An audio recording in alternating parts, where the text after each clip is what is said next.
Manuver politisi Senayan menjegal putusan Mahkamah Konstitusi nomor 60 dan 70 mendapat reaksi keras dari masyarakat.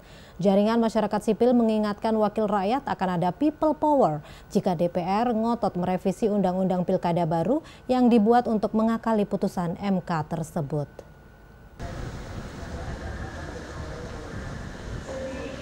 Sejumlah mahasiswa, alumni, bahkan guru besar Universitas Surabaya berkumpul di kampus mereka untuk menyatakan sikap terbuka sekaligus menyurati DPR agar tidak menjegal putusan Mahkamah Konstitusi nomor 60 dan 70.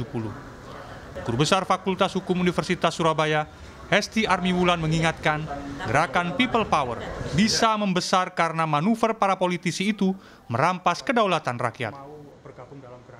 Jadi kami tentu tidak hanya prihatin, tetapi melihat praktek yang terjadi dengan adanya putusan MK nomor 60 dan 70 tahun 2024, saya kira ini waktunya kami menegaskan sesuai dengan pembukaan Undang-Undang Dasar bahwa kedaulatan rakyat berdasarkan Pancasila.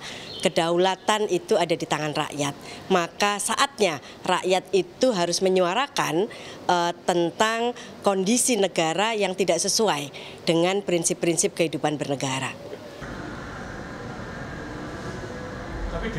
Ia memilih membebaskan mahasiswanya untuk turun ke jalan dan tidak hanya menjadi penonton di saat para politisi mengacak-acak konstitusi. Bukan hanya akademisi, respon serupa disampaikan pengacara publik sekaligus Direktur Lembaga Bantuan Hukum LBH Surabaya, Wahid Habibullah.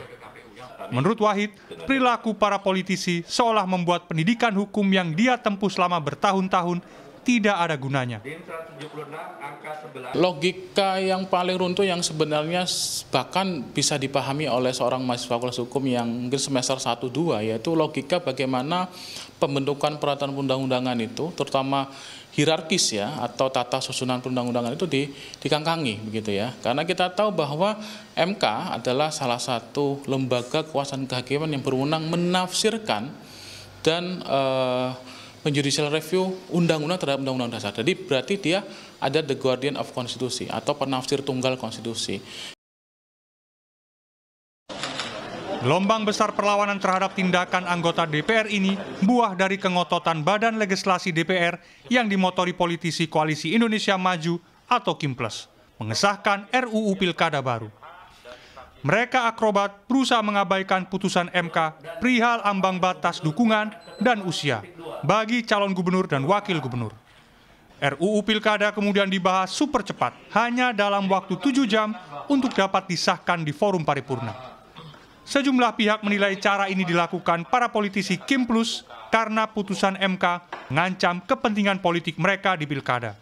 Sekaligus menutup peluang anak bungsu Presiden Joko Widodo, Kaisang Pangarep, untuk maju sebagai wakil gubernur Jawa Tengah karena belum cukup usia 30 tahun saat penetapan calon sesuai putusan MK. Miftah Farid, Miki Peresia, Surabaya, Jawa Timur.